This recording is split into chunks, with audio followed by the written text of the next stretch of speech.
Anga foli b'an lamɛnbagaw bɛɛ lajɛlen ye nin ye bi octobre kalo tile 13 alamisa san 2022 Malikura kɛnɛ dayɛlɛlen ye an bɛna ɲɔgɔn kunnafoni minute 30 nata ninnu kɔnɔna na ni ye Keyatu Tarawele kumakan de ye an ka bi kunnafoni kumabaw olu bɛna ta o belebeleba damadɔ ninnu kan a yirala k'a fɔ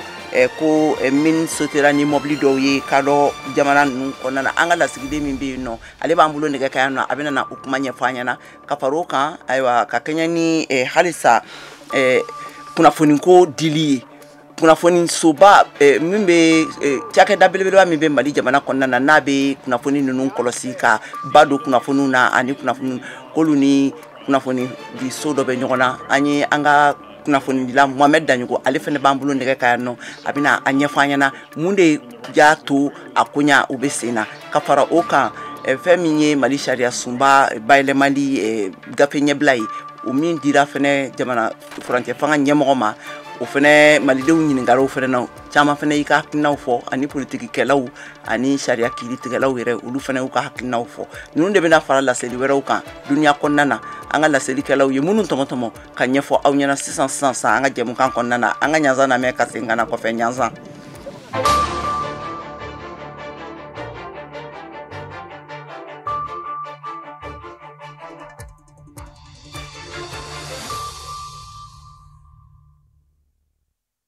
Ka segi ko kura ka foli kɛ an lamɛnbaga bɛɛ lajɛlen ye k'a fɔ y'a k'aw bisimila Malikura jɛmukan kɛnɛ kan ka bɔ studio 6nan kɔnɔna na VOA soba kɔnɔna na Washington DC awa komi n y'a laseli kɛ aw ye cogoya min na sisan kunnafoni dayɛlɛtɔ a yirala k'a fɔ ko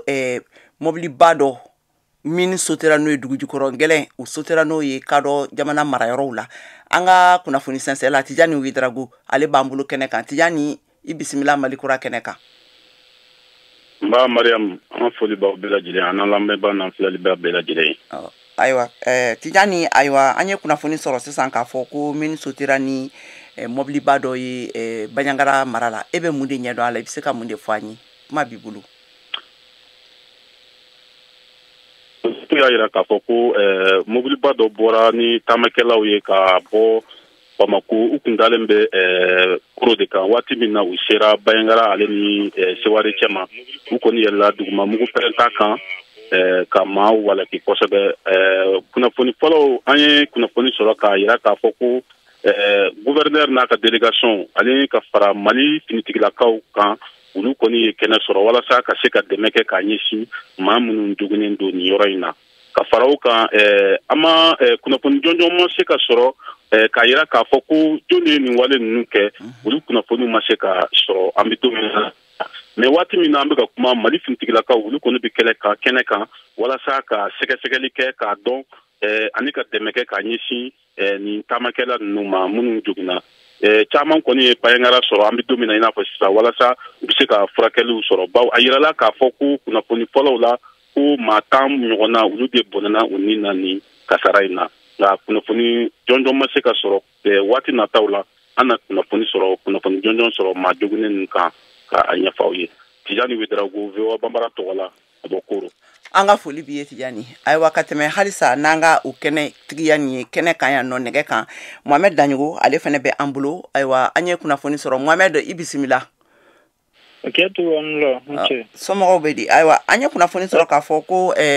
fɛn min ye kunnafoniw lakɔlɔsili soba ye n'a bɛ wele ko Haute Autorité de la Communication Mali la awa k'a ni joliba chaîne télévision TV o mɔgɔw k'u karilen don ɲɔgɔn na mun y'u se ɲɔgɔn ma mun de y'a waleya mun de bɛ sen na e bɛ mun ɲɛdɔn a la.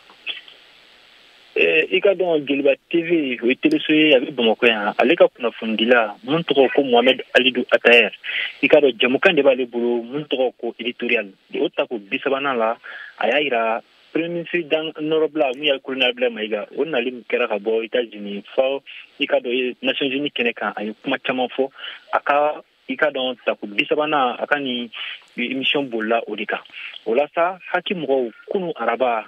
octobre kalo tile 12 u ye gafe min don ka taa joliba TV la ka kangarimada kɛ u ye o kangarimada gafe kɔnɔna la u ye mun de fɔ u ko ko kunnafonidila in mun ye Mohamed Alidou Atayer ye k'a ye kuma caman fɔ a ka i ka dɔn ni walanda in kɔnɔna la mun tɛ tiɲɛ ye o kumaw a y'o fɔ k'o ɲɛsin cɛmancɛ fanga ɲɛmaaw ma ko ɲɛsin olu yɛrɛ ma olu minnu n'o ye haki ye n'olu kɔni ka baara ɲɛsinen don ka kunnafonidisow k'olu kɔlɔsi ani i ka dɔn ko ka kuma Mali la k'i hakilinata di a ye kumaw fɔ ka ɲɛsin o ma olu minnu fana tɛ tiɲɛ donc o gafe min o sera Joliba TV ma o de walankatala bɔlɔlɔ sanfɛ kunun ni maaw kɔni bɛ o kalama an bɛ don min na ko sisan mun dɔnnen don ko in na o ye o de ye.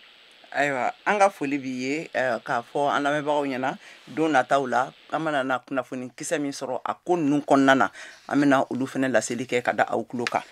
ka tɛmɛ n'an ka jɛmukan ye Mali sariya sunba bayɛlɛmali ɲɛbila gafe min dira Mali furancɛ fanga ɲɛmɔgɔ ma ntɛnɛndon na a jɛkulu baarakɛlaw fɛ ka da o kan Mohamed Danjogo n'ale ye VOA Bambara ka kunnafoni dila ye ka bɔ Bamakɔ ale ye politikikɛlaw ani sariya hakɛsigila dɔw ka hakilinaw ta a koɲa kan an ka u ka masala lamɛn.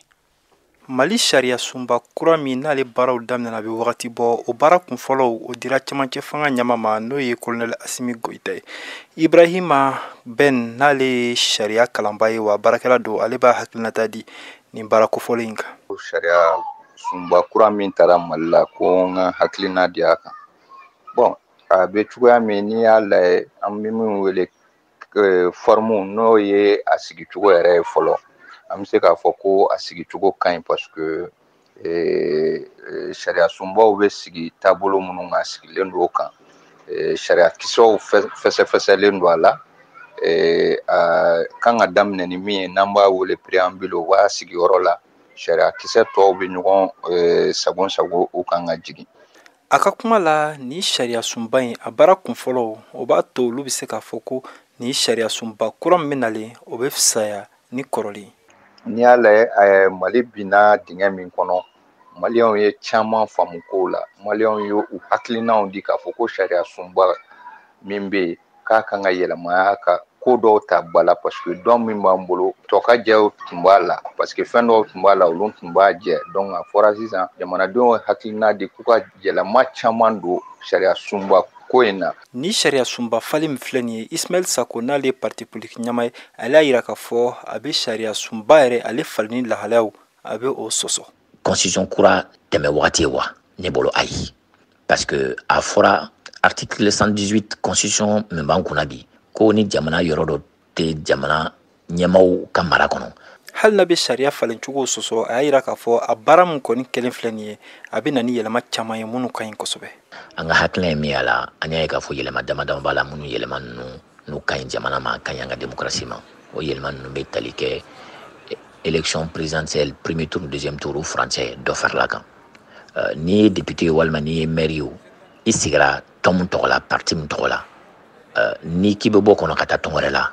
i ka député walima i ka maire bɛ se ka tiɲɛ olu ye fɛn minnu ka ɲi. Baara min kelen filɛ nin ye o ye baara kunfɔlɔ de ye o t'a yira k'a fɔ malidenw ye mun kalan bɔlɔlɔ sanfɛ ko o de bɛna kɛ sariya sunba yɛrɛ ye falenw olu bɛ se ka don a la. Mohamed Danjogo VOA tɔgɔ la ka bɔ Bamakɔ. Halisa ka tɛmɛ ne sariya sunba kelen ni o kunkan kuma ye ayiwa a sigilen a yirala k'a fɔ k'a sigilen o sariya sen 195 ɲɔgɔnna de kan. A danatigɛli o ka kan ka latigɛ Maliyɛnw de fɛ Mali jamanadenw de fɛ kalata dɔ senfɛ u bɛ min wele ko référendum o kan bolodalen don k'a latigɛ mars kalo la san 2023 waati la ayiwa ka da o kan jamanaden caman y'u hakilina di ka tɛmɛ a siraw fɛ dɔw hakilina wɛrɛw ye dɔw fana taw ye o de hukumu kɔnɔna na Mariam Kuyate n'ale ye VOA Bambara ka kunnafoni sɛnsɛla ye ka bɔ Bamakɔ a y'a ka micro dayɛlɛ u ye ka dɔw ka hakilinaw ta an ka u ka seereyaw lamɛn. Ne tɔgɔ Nahama Gasuba ne ye bɛ jɛkulu kunna n'o tɔgɔ ko Mouvement Populaire pour la Cohésion Sociale au Mali n'an ko ma ko MPC Mali. Sariyaso in kɔnɔna na nka ye yɔrɔ min kalan n'o kunkolodimi ye ne minɛ dɔɔni o ye k'a fɔ ko ni nationalité fila bɛ maa minnu bolo i n'a fɔ i ka kɛ Maliyɛn den ka tila ka t'i kɛ Français ye nationalité français d'i ma donc ko t'i yamaruya tuguni i kana fanga ɲini Mali kɔnɔ o kɔrɔ ko anw bɛ k'an ka tungarankew kɛ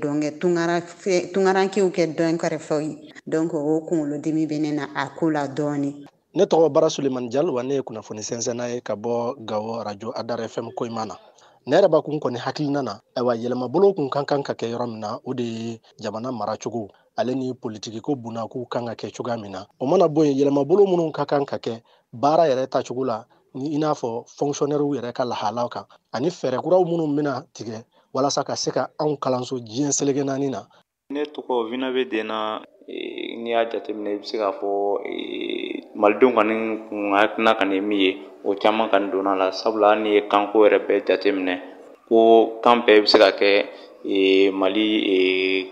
langue officielle ye wa ko kura min fana b'a la o ye ko jamana ɲɛma ale fana n'a ye ko kɛ min ma bɛn ko a bɛ se ka bɔ a jɔyɔrɔ la walasa ka se ka coup d'État ka fu siri o bɛɛ la n'i ye nin bɛɛ kɔni jateminɛ an bɛ se k'a fɔ laɲini caman kɔni bɛ yen minnu kɔni olu taara ba la hali n'a sɔrɔ n'i ye a jateminɛ yɔrɔ dɔ la jɛngɛ dɔɔni fana bɛ yen sabula fangaba kɔni taara ka di président ma sabula ni fɔlɔ la ni jamana n'o mara o ɲɛmɔgɔ ko bɛɛ tun bɛ premier ministre bolo o kɔni minɛna a premier ministre la ni constitution kura in kɔni kɔnɔna na k'a di président yɛrɛ ma.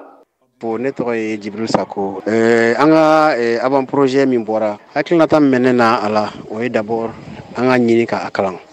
An ye kibaruya minnu sɔrɔ a kɔnɔna la. Kibaruya minnu sɔrɔla a kɔnɔna la dans un premier temps c'est que Maliens ka fɛn caman talen don ba la a kɔnɔna la. Ismail Sako, Parti social-démocrate africain PSD à présent do. An ka hakilina ye min ye a la an y'a ye k'a fɔ yɛlɛma damadama b'a la minnu yɛlɛma ninnu ka ɲi jamana ma ka ɲi an ka démocratie ma. O yɛlɛma ninnu bɛ tali kɛ élection présidentielle premier tour deuxième tour furancɛ dɔ farala kan. Yɛlɛma wɛrɛ bɛ min ka ɲi i kɛra député o i kɛra ministre o n ye dantɛmɛ wale kɛ mara kɔnɔ i ka baara hukumu kɔnɔna la e min kan ka bɔ a kɔnɔ o bɛ tali kɛ président de la république ka baara kɔnɔ n'a nana waleya dɔ ta waleya min man ɲi ko a bɛ se ka wale mɔgɔ jɛnnen ka ka fanga ɲɔnki an bolo n'an kan bɛ don o kɔnɔ o bɛ kɛ sababu ye fanga sinamatɔn olu bɛ se ka waati bɛɛ ka fɛn dɔ ɲini pour que président ka fanga bɛ se ka jɔ donc mɔgɔ bɛ o ko ɲɛɲini na an bɛ na kɛ o ko ɲɛɲini na donc baara tɛna se ka k'a kɔnɔ. kada gaw opérateur économique dɔ ka welekuli kan n'a taara laban kasaraba la sabila kisɛ donna la k'a bɛ dɔgɔtɔrɔso la an bɛ nin waati min na o kan gawo commerçant jagokɛlaw olu ye wele bila dugu ma ko ka sugu datugu ka tila ka gawo yɛrɛ dugu datugu yaasa k'u ka nisɔngoya jira ka kɛɲɛ ni lakanabaliya ye gawo yɛrɛ dugu kɔnɔna na o humu kɔnɔna na k'u ye wele bila gawo marabagaw bɛɛ ma k'u ka sigi ka kuma yaasa ka se ka ɲɛ sɔrɔ a taabolo la ka dansigi kɛ lakanabaliya la gawo dugu kɔnɔ Abubakar Ture Wewa Bambara ka kunnafoni sɛnsɛla ka bɔ Gawo a bɛ ɲɛfɔli kɛ an ye a kan an k'a lamɛn.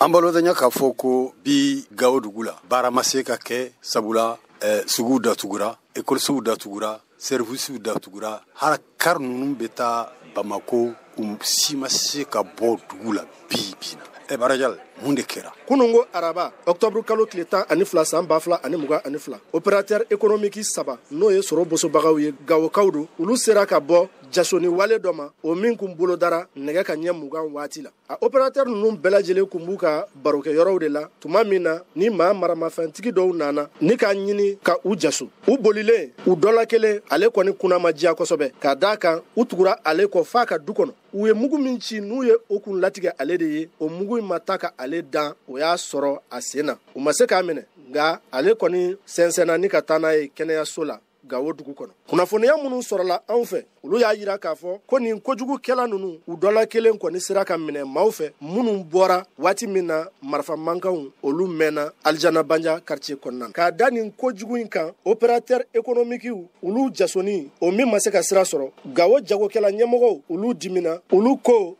in sera jɔli ye ten u taara Gawo radio sow la ni k'u ka nisɔngoya jira ani ka kɔni kɛ ka taa nin waleya in ma u ye hakililajigi fɛnɛ kɛ k'a fɔ ko nin t'a fɔlɔ ye nin t'a filanan ye wa nin t'a sabanan ye ko nin kojugu wale ninnu ka kɛ wa waati bɛɛ a bɛ kɛ ka ɲɛsin sɔrɔ bosobagaw de ma Gawo dugu kɔnɔ ɲɛma ninnu ye ŋaniya ta ko bi alamisa o bɛna kɛ don ye ni suguw bɛ datugu ekɔlisow bɛ datugu bitigiw bɛ datugu hali baarayɔrɔw bɛɛ lajɛlen bɛ datugu wa hali sisan jagokɛla ɲɛmɔgɔ ninnu u ka fɔ la k'u bɛ sigi ka fɔ telima ɲini marabolo ɲɛmɔgɔw fɛ o min fɛnɛ bɛna kɛ sigidaladen minnu bɛ ɲɔgɔn kan yan u ɲɛmɔgɔw bɛɛ lajɛlen sigilen ɲɛna a mana kɛ arabuw ye tamasɛkiw fulaw ani mɔgɔ wɛrɛw minnu bɛ balo la Gawo a n'a marabolo kɔnɔna na walasa fɛɛrɛ kɛrɛnkɛrɛnnen wa fɛɛrɛ laban ka se ka sɔrɔ nin ko in na barisa nin ko in mɛnna sen na u ka fɔla hali sisan ko siya ɲɛmɔgɔ fɛn fɛn minnu bɛ yan bɛɛ lajɛlen b'i ka maajugu dɔn wa bɛɛ b'i ka tiɲɛnikɛla fɛnɛ dɔn ko sugu ninnu kɛra ka tɛmɛ Barajal i bɛ se k'an hakili jigi dɔw la hakilila jiginna fariya wale minnu kɛra ani ko minnu ye balinankow ye ni hakili wuli kow don minnu kɛra Gawo dugu kɔnɔna na o de ye fagali min kɛra ka ɲɛsin Abdulayi Umar Mayiga ma ale ni Hasan Tal fo ka na se Hama Iya ma olu bɛɛ lajɛlen ye sɔrɔ bosobagaw ye Gawo dugu kɔnɔ nka u ye dɔw fɛnɛ jaso ni ka taa ni olu ye i n'a fɔ Yorubaw ka maa 4 olu minnu sigiyɔrɔ bɛnnen bɛ Gawo dugu ma wa olu fɛnɛ ye sɔrɔ bosobaga dɔw ye u ye Ala ma hinɛ na Abdulayi Umar Mayiga ale fa fɛnɛ jaso o min si bi taa jɔ san 80 ɲɔgɔnna ma ale ni Hamada Mayiga n'o ye kɛnɛyaso ekɔli dɔ tigi ye Gawo dugu kɔnɔ o den fɛnɛ jaso dɔw fɛnɛ u y'a ɲini k'ulu jaso nka olu kɔni sera k'u yɛrɛ bɔ i n'a fɔ Abdulayi Adama Gareka ale ni mɔgɔ caman an da ma se minnu ma barakaji ninnu fan fɛ an hakili b'a la ko agence Nita Transfer n'olu bɛ wariko ɲɛnabɔli la Rimbo Gare kɔnɔna na ale barakɛra fo ka taa se siɲɛ 3 ɲɔgɔnna ma o t'a bɛɛ ye barakaji kɛra fo siɲɛ 2 o mun kɛra sababu ye ni maanifin dɔw yɛrɛ nin tora la Julabugu suguba yɛrɛ kɔnɔna na o min bɛ Gawo camancɛla yɛrɛ la tilegan dere fɛ a n'a incident misɛnninw o minnu n'an da ma s'a ma i ni ce Barajal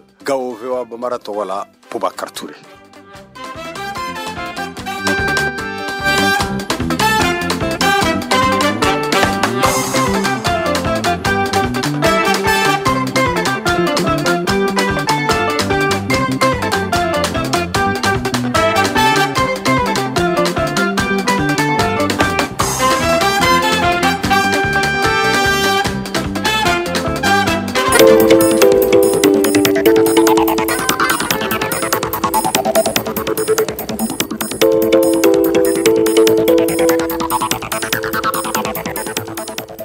VOA Afrique ni VOA Afrique ye buna adamadenw lafiyara kunnafoniko la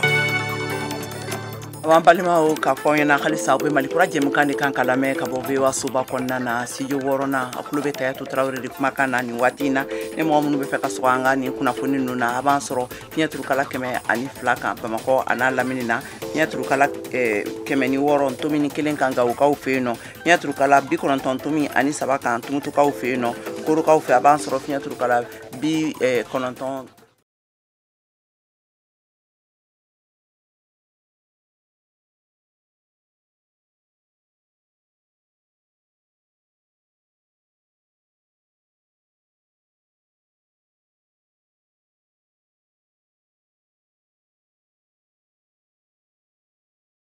walima a b'an sɔrɔ Facebook walima Instagram kan ani YouTube fɛnɛ kan live la ka tɛmɛ n'an ka kunnafoniw ye a yirala k'a fɔ Burkinakaw fɛ yen nɔ ayiwa ko jamana bɛ bɛn kumaɲɔgɔnya kɛnɛsigi labɛnniw na wagati minnu na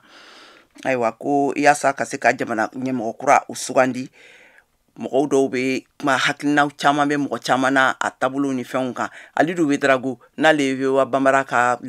kunnafoni dila ye ka bɔ Bobo Julaso ale bɛ laseli kɛ an ye a taabolo kan an ka lamɛn Kami bi alamisa sɔgɔma Bobo Julaso kan sifin caman ye ɲɔgɔn sɔrɔ place Tefo Amoro la Duna tɛmɛ fanga sigi ka fɔ min bi dayɛlɛ Wagadugu sini ni ye o wuli ka jɔ kun ye mɔgɔ min ma lara mina tigi ye wala an yɛrɛ y'a fɔ sigi ka fɔ ni c'est normal o bi sigi ka fɔ ka bɛn Ibrahim bi sigi an bɛ taa n'an ka baara ye munna o tun y'a ye ko min tɛmɛna o ma se ka foyi fɔ sisan ni y'a mina sisan o fɛ ka lajɛ sisan an ka sigi ka kuma kɛ kuma ma kan ka k'ale la don o kan ka sipotele a b'a mina ka ɲɛ assise na mandat nu ye kun taara nu fɛ si ka fɔ kan ko bɛɛra nka min bɛ yen sisan sa o ka filɛ an bon ale yɛrɛ ko min kɛra ka tɛmɛ masa saba nin bɛɛra nin a ma b'a la ale la quoi wala ka banba o ɲɔgɔn kana sɔrɔ ni wuli ka jɔ labɛnbagaw olu bɛ kangari gosi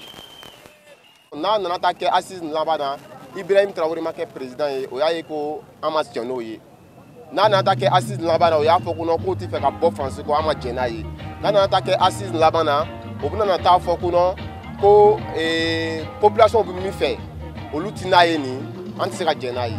Abibu Ouattara ale b'a hakilinata di mɔgɔw fɛ t'a kan. Burkinabéw b'a miiri k'a fɔ ko ni an ye partenaire dɔlu bila ka taa partenaire dɔ ta an ta kunko bɛna ɲɛnabɔ o Mali partenaire dɔ bila o a ye dɔ wɛrɛ ta o mais crise b'o fɛ hali bi terrorisme b'o fɛ hali bi dɛ a ma ban hali bi o tiɲɛ don dugu tɛ se ka fonctionner ni partenaire tɛ yen donc tiɲɛ don an ka ɲi ka partenaire ɲɛnamanw sɔrɔ mais an ka ɲi ka miiri an yɛrɛ fana ka armée nin na dɛ. Nin tun ye Alidu Wedrago kumakan ye VOA Banbara tɔgɔra Bobo Jula So. Halisa Burkina Faso kelen nin na yen nɔ jamanadenw caman ye wulikajɔbaw de kɛ jamana yɔrɔ caman sigida caman na ka a yira k'a fɔ k'u bɛ fɛ ko France fanga ɲɛmɔgɔya ka to Capitaine Ibrahim Traoré bolo min ye fanga daragili kɛ wagati laban ninnu na ayiwa Bagasikura ale y'a ka micro dayɛlɛ Paz Hayenge ale sigilen don Gawa politiki dɔnbaga lajɛ an ka masala lamɛn. Ajabara président ayalla mamna ay pouvoir ta mamna ayere ko aletina na kana sigi pouvoir kan donc ne ya famia cogo mina a fera telia li ka kun di mogodoma ka sorata kelekero la puisa ayere ko te ni kera sorosi e ke ngata keleleke donc amba flera ne ko ya cogo ma ko telia cogo mina ale fan fele parce que ayere ko a tuti fera ke président mais maintenant an ya flé cogo mina population fana willa le flanna ko ale lo wula ka coup d'état ke fa ka ale lo jara mɔgɔ ye jama kon mu yɔrɔ bɛɛ dɛ jama bɔra yɔrɔ bɛɛ jama ko fa ka kale ayi pouvoir ta o lamna ale de la ko ɲɛbara pouvoir ko ta kɔnɔ a ka sigi mais an fana ɲɛbara cogo min na mɔgɔ min fɛ ka tugu Rusi kɔ olu kɛra bilara ɲɛfɛ ka tɛmɛ tɔw kan alugu fɛ a bɛ Rusi kuma ni faamuya cogo jumɛn mɔgɔ caman bɛ yɔrɔ bɛɛ la ko bɛ Rusi fɛ o bɛ Rusi fɛ alu b'a faamuya cogo jumɛn ne ya kɔni y'a faamuya bolo min kan a ɲɛbara faransi lɔgɔ nana bɔ mɔgɔ ra a ka ɲi ka fɔ ten ni gwɛlɛya b'i ra n'i bɛ dɛmɛ yalala ni mɔgɔ min tu ko a b'i dɛmɛ a mana se k'i dɛmɛ i fɛ ka taa mɔgɔ wɛrɛ fan fɛ mɔgɔ ko bi o tɛ faransi fɛ olu ka miiriya ra parce que o y'a ye Rusi de taara ka taa Mali dɛmɛ Rusi taara ka taa Centrafrique dɛmɛ mɔgɔ ka miiriya ra o y'o dɛmɛ cogo min na o bɛ se o bɛ bɔra nɔgɔ ra dɔɔni dɔɔni donc bɛɛ ka miiriya ra yan yɔrɔ fana n'an taara Rusi fan fɛ ko Rusi bɛ se ka Burkina dɛmɛ ka bɔ nɔgɔ ra n'o b'a fɔ ko Rusi Mali dɛmɛ ou bien Centrafrique dɛmɛ Rusi yɛrɛ ka kɛlɛkɛdenw tɛ Mali la ou bien Centrafrique la a kɛra komi Wagner lo b'o dugu nin na et puis Mali fana bɛ to k'a fɔ ko marifa minnu bɛɛ nana ni avion ninnu ko budget Mali ka wari lo y'o san ko Rusi ma di gansan est-ce que mɔgɔw tɛ trompera dɛmɛ ko nin na Ajabara ni kɛlɛ bɛ yen an b'o wele ko guerre de communication fana kɛlɛ bɛ yen c'est-à-dire kuma cogo ale kɛlɛ bɛ yen mais mɔgɔ dun fana ɲɛbara ko Rusi yɛrɛ tɛ se ka a yɛrɛ bɔ a ka guerre la Ukraine na est-ce que n'ale ma se ka nin guerre nin ɲɛnabɔ a bɛ se ka taa mɔgɔ wɛrɛ dɛmɛ wa bon gɛlɛya yɔrɔ ye min ye i ɲɛna an bɛ sigi n'o farafinna yan yɔrɔ la kuma min bɛ fɔ ka kɛ yɔrɔ jan kuma ye dɔw b'a fɔra ko sera dɔw b'a fɔra ko tɛ sera an b'olu fɔra olu bɛ ale de ye guerre de communication ye donc bi nan an kɔni bɛ Afrique indépendance fɛ an bɛ Burkina ka indépendance fɛ mais ka bɔ Faransi kɔ ka taa tugu Rusi kɔ ale fana ye ko wɛrɛ ye ka sɔgɔ assise kan est-ce que ale tile fila nin a bɛna labɔri kɛ ka assise ɲɛnaman kɛ yan tile fila kɔni sa o ko premier jour charte de la transition o bɛna ale le kuma kɛ n'o sera k'ale adopter o dugusajɛ o bɛna se ka président kura bɔ mais bibi na caman na n'a ye ni organe kan ka bila place la c'est pas sûr que olu ka mɔgɔw bɛna ta o ma lara k'olu ka mɔgɔw bɛna ta donc a kɛra cogo min na o b'ale kuma ninnu sɛgɛsɛgɛra minnu larara k'olu ka bɔ bɛ se ka k'a kan olu fɛ an ka kɛ minnu lam taara k'o ka bɔ bɛna k'a ra olu ko n'o ka tile damani fara kan o fana b'a filɛ o bɛna se ka o ka bɔ a ra cogo min na.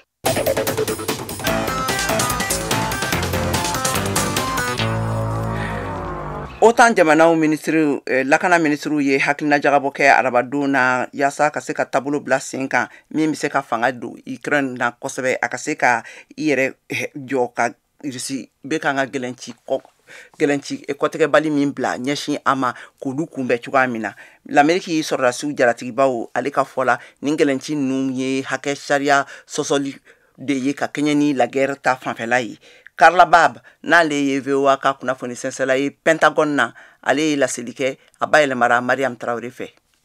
kuma min na Ukraine jamanadenw ninkun tɔɔrɔlen don ka kɛɲɛ ni Rusi jamana ka sanfɛ pankurun fiɲɛni ka dangarili walew ye min kɛra nin kunɲɔgɔn in kɔnɔna la. Ameriki jamana ka jalatigiba dɔ ye nin dangarili wale ninnu kɔn ko karogɛlɛya ni ningɛlɛya kɛlɛ de don. Finitigi jalatigibaw ka ɲɛmɔgɔ n'o ye état-major ye General Mark Milley y'a yira ko Rusi jamana ka nin mugufurunba min kɛra n'a kɛra sababu ye ka Ukraine jamana duguba caman sirabaw ani furuba yɔrɔ dɔw tiɲɛ. Dabɔra de ko ka dan sigi a marabolo dugudenw ka ɲɛnamaya la. Nazarala kileya tɔnba Union Européenne fɛnɛ ye Rusi jamana jalaki kosɛbɛ n'u ka nin dangarili wale ye min kɛra kunɲɔgɔn in kɔnɔna la. N'a senfɛ Rusi jamana ka sanfɛ mugufurunta caman de jiginna Ukraine jamana fan caman fɛ. Mɔgɔ 26 ɲɔgɔn de ni bɔnɛna a senfɛ. Ameriki jamanatigi Joe Biden ko nin kuɲa in kɛra jigilatigɛba de ye ko min hakɛ tɛmɛna jobagaya kɛlɛ kan. Fɛn min ye Ameriki jamana ka lakana bolo n'a bɛ wele ko Département de la Défense des USA ye bataki dɔw labɔ kɛlɛkɛminɛ jolenw caman tɔgɔ bɛ bataki min kɔnɔ min bɔra Ukraine jamana yɔrɔ ka taa OTAN ma walasa ka se ka dɛmɛ ɲini ka Rusi jamana ka kɛlɛkɛminɛw an'u ka sanfɛ kɛlɛkɛla mugu fuduntaw kunbɛn. Allemagne jamana olu fana y'u ka sankolo lakanana kɛlɛminɛ bila ka taa Ukraine jamana kan min bɛ wele ko système de défense aérienne. Ka fara o kan Ameriki jamana ka kɛlɛbolo jalatigiba dɔ fana kumana VOA ka kuma baranin na ko Ameriki jamana labɛnnen don k'u ka kɛlɛkɛminɛ dɔ lata min bɛ wele ko NASAMS n'o ye Anglɛkan na National Advanced Surface to Air Missile System. Ko kɛlɛkɛminɛ in kan ka bila ka taa Ukraine jamana kan kalo natɔ. Rusila jamanatigi Vladimir Putin kɔni y'a lajɛya ka fɔ k'u ka dangariliba laban minnu bɛna kɛ sanfɛ pankulu mugu furuntaw senfɛ ka bɔ Moscou ka jaabiliw bɛna kɛ jaabili tilennenw de ye. Ko min taara ka taa mobiliba namaralen n'a bɛ wele ko camion piégé o fan fɛ. O min kɛra sababu ye sibiridon ka babiliba dɔ gosi babili min bɛ bɔ Rusi jamana kan ka taa Crimée. Ko nin babili kɔfɛlen in tun ye Rusi jamana ka magoɲalan de ye walasa ka se k'u ka kɛlɛkɛminɛw an'u ka magoɲafɛnw donni ka taa n'a ye Ukraine jamana wuruduguyan fan fɛ. Aw de bɛ kunnafoni mɔlen sɛnsɛnnen di anw ma bamanankan na. VOA Afrique filɛ nin ye 102 fiɲɛ sira kan Bamako Mali la. Sale Kebzabo Idriss Déby Itno Tchad jamana kuntigi kɔrɔ n'a a fatura n'a tanyana ale ka fanga garadabaga kamalen ale de sugandira k'a kɛ bi Tchad ministre ɲɛmɔgɔ ye n'o ye premier ministre ye sugandili kɛra Mahamad Déby Itno furancɛ fanga dilen bɛ min ma ne a bɛ fanga la kabini san 2021 waati la ka bolo fɔlɔ ye a ka fanga ta kukura in kɔnɔna na. Mohamed Touré bɛ a ɲɛfɔ an ye.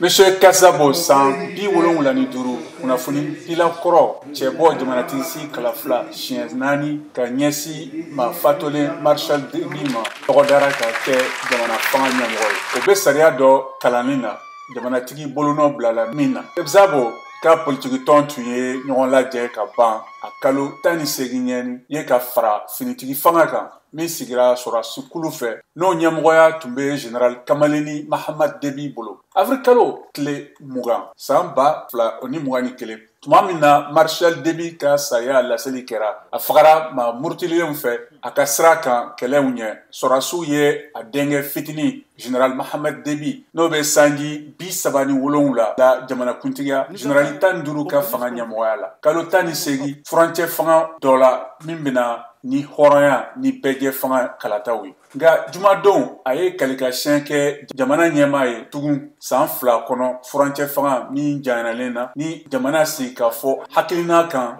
min tun kan ka Tchad jamana kɔnɔfɛnw bɛɛ lajɛla fara fanga sinamatɔnw kan nka a ye lagosili kɛ min ka bon kosɛbɛ politiki ni marifatigi ka kɛlɛkɛbolo fanba fɛ. Mahamad Déby ye layidu ta tɛnɛndon ko a bɛna tile damadɔ nataw wɛrɛw la jamana kelenya fanga dɔ sigi sen kan. A sigili kɔfɛ ministre Kebzabo ye layidu ta ko a bɛna fara jamanatigi fɛ baaraba dɔw la san 2 nataw la politiki tɔnw ka wulilikow la a kɛlen kɔ ka kɛlɛcɛw la minnu ye u yɛrɛ sen don kosɛbɛ Déby ka san laban ka fanga sɔsɔli la. Mahamad Déby tun ye ministre Kebzabo sigi ɲɛmɔgɔya dankan kɔrɔsigi ye jamana ka jɛkafɔba labɛnnikulu la n'o ye DNIS min ko fɔra kosɛbɛ fanga ɲinitɔnbaw dɔ fɛ ani murutilenw ka tɔnbaw dɔ cɛma. Fanga sinamatɔn ye o ko fɔ komi n'o ye sariya sunba dafiri ye jalakila avrikalo san 2021 ka fara ɲɔgɔn kan ni ministri Kebzabo ka politiki tɔn ye o waati nin na. O b'a jate minɛ ko DNIS ye Déby ka masaya to fanga la kude sigiridon. Ayiwa an balimaw a b'a faamuya k'a fɔ ko nin bɛna dansigi kɛ an ka bi kunnafoniw na jɛmukan labɛnna Cheikh Thiro ani Senem Keita fɛ an ka nɛgɛ karafijugu tun bɛ Cornelius bolo ayiwa laseli ninnu olu kɛra u ye ne Kɛyatu Tarawele fɛ a k'an bɛn waati wɛrɛ